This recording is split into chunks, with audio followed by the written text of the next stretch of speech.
What happens to Diaz under Amorim? Asks Scott Engerson. So it's a really good question, Scott, and I kind of broached the subject a little bit last night.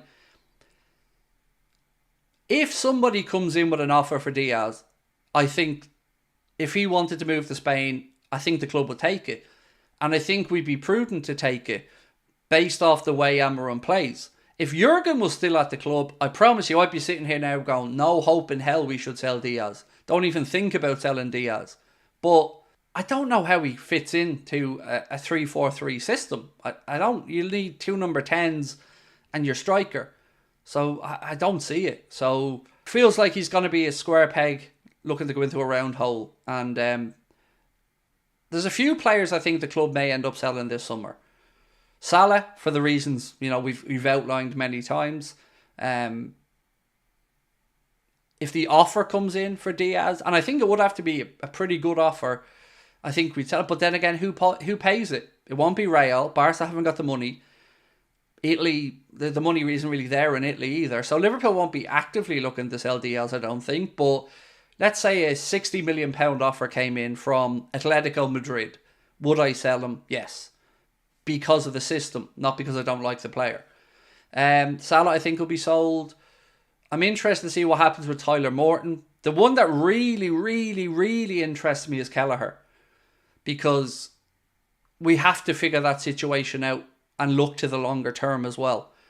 If we do sell Creevy and Kelleher, I think we have to put a buyback clause in there. But I still struggle to see how we come up with a better backup goalkeeper because, he's really, really good. Who else is there in the squad? Reece Williams will be gone. There'll probably be some loans. I mean, again, what happens with Bobby Clark? Does he go out on loan next season? Because, he's had a very good season this year as well. Jaden Dans, what happens there? Does he continue to develop with the 21s? There's a lot of questions to be answered. But looking at Ruben Amorim, he loves working with younger players. And again, that's why I think he's a good fit for the club, because the players we've seen come through, your Bradleys, your Kwanzas, your Clarks, your Dans, Luke Chambers, a left wing back perhaps. I don't think we need to do that much in the market is where I'm going with all of this, really. I think we're nearly there. 2 centre backs and then whatever else the manager wants. But we're in a great position as a club, looking very strong for the future.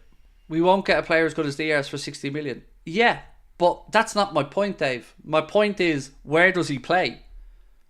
Like, you say we won't get a player as good as him for 60 million, and I get what you're saying, but we don't need a player like Diaz, so we can spend that money elsewhere, would be my point. But I do appreciate where you're coming from.